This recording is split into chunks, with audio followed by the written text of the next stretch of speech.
Okay, 9th class. तो सबसे पहले जो हमने सीखा था, पहले हम एक बार उनकी रिवीजन ले लेते हैं। सबसे पहले हमने सीखा था क्वांटिटीज। तो जो हमने क्वांटिटी सीखी थी कौन सी थी? सबसे पहले हमने सीखा था डिस्टेंस। डिस्टेंस क्या होता था? Actual path. ठीक है, सिंबल उसका डी, यूनिट मीटर या किलोमीटर, और इसका नेचर था स्केलर। ठीक है, डिस्प्लेसमेंट क्या था? Symbol S, it is the shortest path या फिर स्ट्रेट लाइन पाथ। ठीक है, और सिंबल इसका एस, यूनिट मीटर और किलोमीटर, नेचर इसका भी वेक्टर। स्पीड होता था हमारे पास distance upon time, average speed होता है total displacement upon total time, total distance upon total time. ठीक है, यूनिट एंड नेचर इसका स्केलर। उसी तरह से इनिशियल वेलोसिटी के लिए हम सिंबल यूज करते थे u, और फाइनल वेलोसिटी के लिए हम यूज करते थे v, और वेलोसिटी के लिए भी v। ठीक है, ये सारी की सारी चीजें हम कर चुके थे। नेक्स्ट जो हमने सीखा था लास्ट टाइम, 3 टाइप के मोशन सीखे थे। मोशन कौन से थे? एक तो रेस्ट था, रेस्ट को तो मोशन मानते ही नहीं। एक तो था यूनिफॉर्म मोशन। यूनिफॉर्म मोशन मतलब जब उसकी स्पीड कांस्टेंट हो, जब उसकी वेलोसिटी कांस्टेंट हो। और दूसरा हमने सीखा था नॉन यूनिफॉर्म मोशन। ठीक है ना, तो नॉन यूनिफॉर्म मोशन में क्या था? उसकी स्पीड चेंज होती रहे, वेलोसिटी चेंज होती रहे, और चेंज को हमने क्या नाम दिया था? एक्सेलरेशन। अगर एक्सेलरेशन पॉजिटिव है तो इसका मतलब स्पीड या वेलोसिटी इंक्रीज हो रही है, और अगर एक्सेलरेशन नेगेटिव है तो इसका मतलब स्पीड डिक्रीज हो रही है, और उसके लिए हमने अलग से नाम रखा था रिटार्डेशन। ठीक है, तो एक्सेलरेशन की डेफिनेशन है rate of change of velocity. Rate का मतलब होता है पर यूनिट टाइम। ठीक है, तो कितनी वेलोसिटी चेंज हो रही है एक सेकंड में, या एक मिनट में, या एक आवर में। ठीक है, तो इसको हम बोलते हैं acceleration, the rate by which velocity is increasing और डिक्रीजिंग। अगर इंक्रीज हो रही है, ऊपर एरो का मतलब इंक्रीज, तो एक्सेलरेशन पॉजिटिव आएगा, एक्सेलरेशन ही नाम है उसके लिए। और अगर वेलोसिटी डाउन, डाउन मतलब डिक्रीज जा रही है, तो एक्सेलरेशन नेगेटिव होगा, यानी कि रिटार्डेशन है। और इसका मतलब हमने क्या सीखा था? ब्रेक लगाए गए। ठीक है, ब्रेक सप्लाइड। ठीक है, अब क्वेश्चन आता है कि एक्सेलरेशन का फॉर्मूला क्या है? तो चेंज का मतलब क्या होता है? चेंज का मतलब कितना बदलाव हुआ। तो चेंज होता है final velocity minus initial velocity divided by time. तो ये है एक्सेलरेशन का फॉर्मूला। ठीक है, चेंज कैसे निकालते हैं हम? बाद में कितना था, पहले कितना था। ठीक है, बाद में कितना हो गया, पहले कितना था, दोनों को माइनस कर दीजिए, तो एक्सेलरेशन हुआ v minus you by T. v मतलब फाइनल वेलोसिटी, u मतलब इनिशियल वेलोसिटी, और t मतलब टाइम। ओके, तो ये है एक्सेलरेशन के बारे में, एक बार इसको नोट कर लीजिए। ओके, तो एक्सेलरेशन अभी हमने सीखा, एक्सेलरेशन होता है final velocity minus initial velocity divided by time. Next जो टॉपिक है हमारे पास वो है ग्राफ्स। ठीक है, फिजिक्स के अंदर हमें ग्राफ्स की स्टडी करनी है, तो ग्राफ के बारे में एक बार आपको थोड़ी सी बातें कर लेते हैं। एक बार ग्राफ के बारे में आपने उसमें सीखा है, ऐसे एक प्लस का साइन होता है ग्राफ शीट में, इसे हम एक्स एक्सिस बोलते हैं। This is negative X, this is Y, this is negative Y, Y X X dash Y Y dash, abscissa and ordinate. ठीक है, इसे हम बोलते हैं फर्स्ट क्वाड्रेंट, इसे बोलते हैं सेकंड, इसे बोलते हैं third, and this is fourth. ठीक है, फर्स्ट क्वाड्रेंट में एक्स और वाई दोनों के दोनों पॉजिटिव होते हैं, सेकंड क्वाड्रेंट में एक्स नेगेटिव होता है, वाई पॉजिटिव होता है, थर्ड में दोनों नेगेटिव होते हैं, इसमें एक्स पॉजिटिव वाई नेगेटिव। ठीक है, तो ये सारी की सारी बातें आप चैप्टर नंबर 3 मैथ्स में सीखेंगे। अभी हमें जो फोकस करना है ग्राफ के ऊपर वो है कि जो देखो, अब क्या है कि फिजिक्स के जो है वो है बेसिक सब्जेक्ट। ठीक है, मैथ्स की जरूरत हमें पड़ी फिजिक्स के प्रॉब्लम्स को सॉल्व करने के लिए, तो जहाँ पर मैथमेटिकल जो टूल हैं हम उनको यूज़ करेंगे फिजिक्स के अंदर, तो उन्होंने ग्राफ को यूज़ किया। ग्राफ से हमारी स्टडी काफ़ी आसान हो जाती है। ठीक है, ग्राफ का काम होता है एक बहुत बड़े डाटा को शॉर्ट में एक्सप्लेन करना। ठीक है, अब देखिए सिंपल सा एग्जांपल लेते हैं। मान लीजिए कि मेरे पास ऐसे एक ग्राफ है। ठीक है, सिर्फ फर्स्ट क्वाड्रेंट उठा लिया हमने। मैं कहता हूँ कि एक्स एक्सिस पे मैं टाइम रिप्रेजेंट कर रहा हूँ, एक्स एक्सिस पे हम टाइम को डिनोट कर रहे हैं, और वाई एक्सिस पे उसकी पोजीशन को डिनोट कर रहे हैं। मान लीजिए कि हमने अपने पास जब उस ऑब्जेक्ट को रखा हुआ है, ठीक है, तो अपने से उसका डिस्टेंस कितना हो गया? 0 हो गया।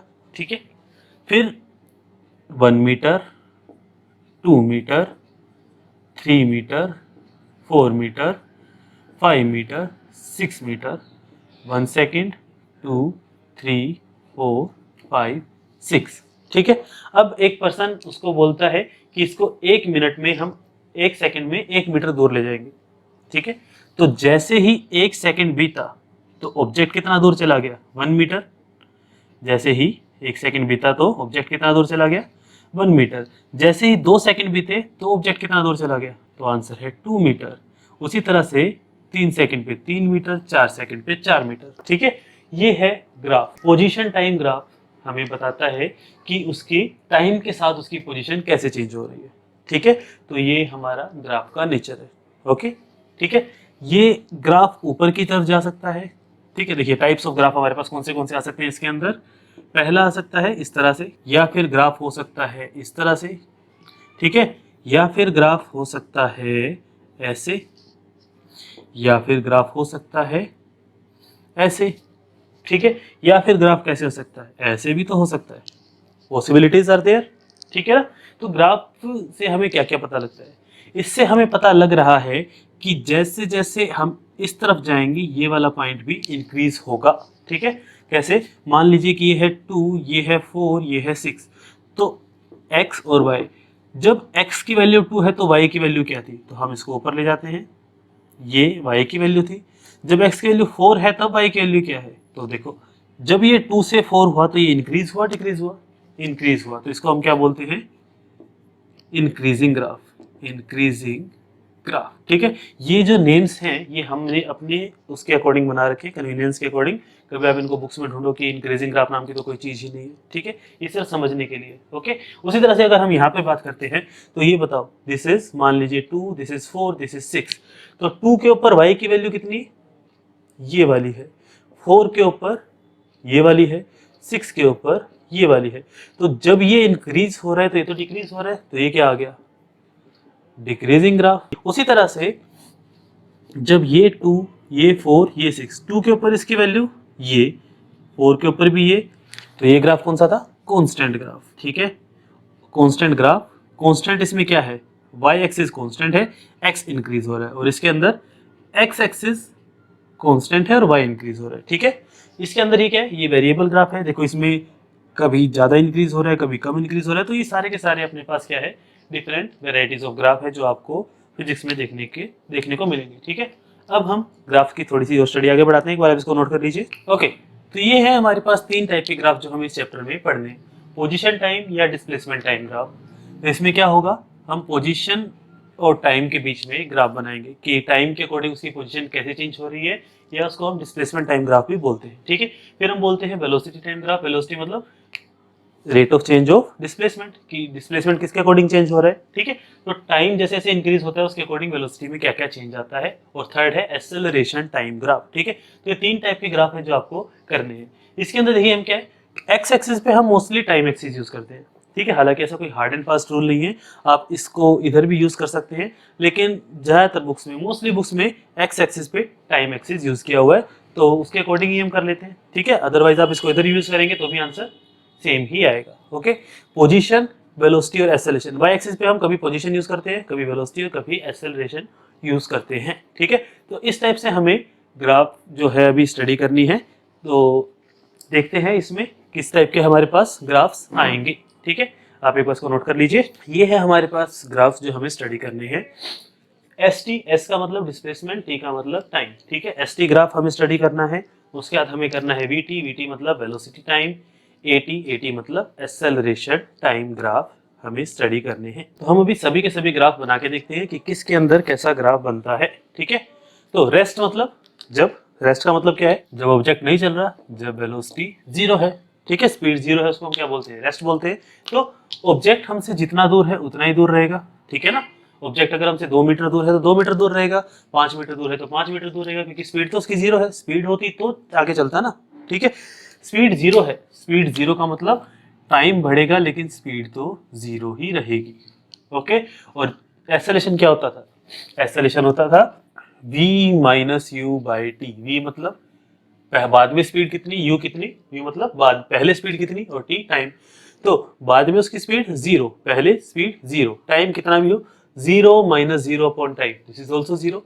तो ये है हमारे पास रेस्ट का केस। ठीक है, रेस्ट में जो पोजीशन होती है वो फिक्स होती है, और वेलोसिटी 0 होती है, एंड एक्सेलरेशन भी 0 होता है। ओके, ठीक है, फिर आता है हमारे पास यूनिफॉर्म मोशन। यूनिफॉर्म मोशन मतलब जिसके अंदर स्पीड कांस्टेंट हो, स्पीड इज कांस्टेंट, यानी कि स्पीड चेंज नहीं होगी। अगर स्पीड चेंज नहीं होगी तो स्पीड वाला ग्राफ कैसा बनेगा, वेलोसिटी वाला ग्राफ ऐसा बनेगा। ठीक है, तो ये क्या है, वेलोसिटी उसकी कांस्टेंट है। बाद में कितनी वेलोसिटी, v, पहले कितनी v, ये मान लीजिए v है, तो v minus V by time, तो एक्सेलरेशन 0 होता है। ठीक है, और इसके डिस्टेंस बढ़ता चला जाएगा, बढ़ता चला जाएगा। ठीक है, तो इसको हम बोलते हैं स्ट्रेट लाइन। ठीक है, ये जो एंगल होता है कि ये इतना ऊपर है नीचे, इसको हम बोलते हैं स्लोप, इसके लिए वर्ड है स्लोप। ओके, ठीक है। उसके बाद है यूनिफॉर्म एक्सेलरेशन। एक्सेलरेशन यूनिफॉर्म है, यानी कि एक्सेलरेशन कांस्टेंट है, यानी कि अगर उसकी पहली सेकंड स्पीड 1 थी, उसके बाद 2, उसके बाद 3, उसके बाद 4, तो हर सेकंड कितनी स्पीड बढ़ रही है, तो आंसर है 1 1 के अकॉर्डिंग बढ़ रही है। तो उसको हम बोलते हैं जिसमें एक्सेलरेशन कांस्टेंट हो। एक्सेलरेशन कांस्टेंट हो, इसका मतलब क्या होगा, इसका ग्राफ कैसे बनेगा, तो इसका ग्राफ बनेगा एक्सेलरेशन कांस्टेंट। ठीक है, एक्सेलरेशन कांस्टेंट, और अगर एक्सेलरेशन कांस्टेंट है तो स्पीड ऊपर की तरफ इंक्रीज होगी। ठीक है, इसकी स्पीड कैसे इंक्रीज होगी, तो इसकी स्पीड इंक्रीज करते हैं इस तरह से। ठीक है, वेलोसिटी इंक्रीज यूनिफॉर्मली, उसकी स्पीड इंक्रीज होती जाएगी। ठीक है, और अगर स्पीड इंक्रीज हो रही है तो उसका डिस्टेंस और भी जल्दी जल्दी इंक्रीज होगा, तो उसके लिए ऐसे कर्व बन जाएगी। ओके, ठीक है। फिर है यूनिफॉर्म रिटार्डेशन। रिटार्डेशन क्या बताया था आपको, एक्सेलरेशन नेगेटिव, जिसमें एक्सेलरेशन क्या हो, माइनस में हो और ब्रेक अप्लाई किए गए हों, लेकिन यूनिफॉर्म वर्ड आ गया तो इसका मतलब एक्सेलरेशन नेगेटिव में होते हुए कांस्टेंट है। यानी कि पहले उसकी स्पीड थी 50, फिर उसकी स्पीड हो गई 45, फिर 40, 35, 30, 25, 20, तो उसके हर सेकंड या हर मिनट या हर आवर कितनी स्पीड कम हो रही है, 5 के अकॉर्डिंग कम हो रही है, तो दैट इज ए कांस्टेंट। कम होने का मतलब एक्सेलरेशन नेगेटिव है, और नेगेटिव है तो इसका मतलब नीचे की तरफ आएगा, तो ये आ गया एक्सेलरेशन नेगेटिव। ओके, एक्सेलरेशन अगर नेगेटिव है तो स्पीड पहले तो ज्यादा थी, बाद में कम हो जाएगी, पहले ज्यादा थी, बाद में कम होते होते होते होते एक टाइम आएगा जब वो 0 हो जाएगी। ठीक है, तो वेलोसिटी डिक्रीज यूनिफॉर्मली। ओके, और इसकी वजह से डिस्टेंस भी डिक्रीज होगा, पहले तो तेजी से बढ़ेगा और फिर धीरे धीरे कम होना शुरू कर देगा। ठीक है, तो ये ऐसे जाएगा। ओके, तो ये है हमारे पास 12 ग्राफ।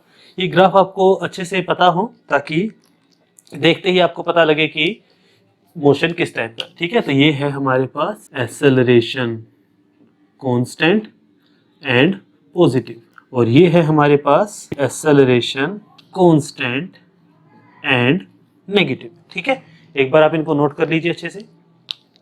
ओके, जो नेक्स्ट चीज है हमारे पास ग्राफ में स्टडी के अंदर, वो है स्लोप एंड एरिया। ठीक है, तो देखिए हमारे पास अगर कोई ग्राफ गिवन है तो हम उससे उसका स्लोप निकाल सकते हैं और उसका एरिया निकाल सकते हैं। स्लोप मैंने आपको बताया था वो एंगल होता है, ठीक है, कि उससे कितना ऊपर है। ठीक है, स्लोप को अगर आप इसको मैथ्स की टर्म में बोलते हैं तो इस एंगल को थीटा बोलते हैं, इट्स रिप्रेजेंटेशन एंगल के लिए, और स्लोप का फॉर्मूला होता है टेन थीटा। ठीक है, टेन थीटा ये ट्रिग्नोमेट्री 10th क्लास में आएगी, तो आप इसको याद इस तरह से रखें, स्लोप होता है परपेंडिकुलर अपॉन बेस। ठीक है, इसका मतलब हुआ कि ग्राफ के अंदर आपको राइट एंगल ट्रायंगल ढूंढनी है, राइट एंगल ट्रायंगल बनानी है, और उस राइट एंगल ट्रायंगल का परपेंडिकुलर और बेस को डिवाइड कर दो, आपको क्या मिल जाएगा, स्लोप मिल जाएगा। ठीक है, तो स्लोप हम बोलते हैं वैसे y intercept upon x intercept, कि y एक्सिस का जो पॉइंट है और x एक्सिस का जो पॉइंट है उन दोनों को डिवाइड कर दो, वो हमें क्या मिल जाएगा, स्लोप मिल जाएगा। ठीक है, जैसे अगर हम इसकी बात करते हैं तो मान लेते हैं ये है ओरिजिन O, ये पॉइंट है A, ये पॉइंट है B। ठीक है, तो मुझे बताओ कि स्लोप क्या होगा OA, स्लोप OA का क्या होगा, तो OA के लिए y की वैल्यू कितनी है, y की वैल्यू है 4, ये ऐसे जाएंगे ना, तो y की वैल्यू है 4 और x की वैल्यू है 3, तो ये इसका स्लोप आ गया। ठीक है, उस तरह से मुझे बताओ कि स्लोप कितना होगा AB के लिए, स्लोप कितना होगा AB के लिए, तो AB के लिए हमारे पास ये वाली लाइन है, इतनी लाइन के लिए मुझे बताओ कि y कितना है। तो पहले देखते हैं कि ये ट्रायंगल बन गई AB के लिए। ठीक है, तो ये y होगा, ये पूरा कितना है 6, ये कितना है 4, तो ये कितना बचा 2। ठीक है, उसी तरह से ये पूरा कितना है 5 और ये वाला पोर्शन कितना है 3, तो ये कितना बचा 2, तो ये भी बचा 2, तो इसका स्लोप कितना आया 2/2, दैट इज 1। ठीक है। तो इस तरह से हम स्लोप निकालते हैं। आपको सबसे पहले इसमें क्या करना है, राइट एंगल ट्रायंगल ढूंढनी है और उसके बाद उसके परपेंडिकुलर को, ये जो उसका परपेंडिकुलर है और बेस, उन दोनों का रेशियो निकालना है, वो हमारे पास क्या होगा, स्लोप होगा। उसी तरह से एरिया अंडर ग्राफ क्या होगा, तो जिस भी जैसे मान लीजिए जो भी शेप उसके अंदर बन रही है उसका आपको एरिया निकालना है। अब इसके अंदर ग्राफ की पूरी लाइन ये थी, ठीक है, तो इसको हम यहां से जोड़ेंगे और ये कौन सी शेप बन गई, ट्राइंगल, तो एरिया ऑफ ट्राइंगल निकाल देंगे। ठीक है, अब देखिए हमारे पास किस चीज से क्या क्या क्वांटिटी मिलती है, एसटी ग्राफ मतलब पोजीशन टाइम ग्राफ या डिस्प्लेसमेंट टाइम ग्राफ। अगर हम डिस्प्लेसमेंट टाइम ग्राफ का स्लोप निकाल दे तो हमें वेलोसिटी मिल जाएगी। ठीक है, और उसका एरिया, हमारे पास ऐसी कोई अलग से फिजिकल क्वांटिटी नहीं है जिसकी हमें जरूरत पड़ती हो। उसके बाद है वीटी, वीटी मतलब velocity time graph. Velocity time graph का जब आप स्लोप निकालोगे तो आपको क्या मिलेगा, एक्सेलरेशन मिलेगा। और वेलोसिटी टाइम ग्राफ का अगर आप एरिया निकाल दोगे तो डिस्प्लेसमेंट मिलेगा। उस तरह से एक्सेलरेशन टाइम ग्राफ का स्लोप हमारे किसी काम का नहीं है, लेकिन उसका एरिया वेलोसिटी के इक्वल होता है। ठीक है, एक बार आप इस चीज को नोट कीजिए। ठीक है, तो ये थी हमारी ग्राफ्स की स्टडी जो हमें इसके अंदर जरूरत पड़ेगी।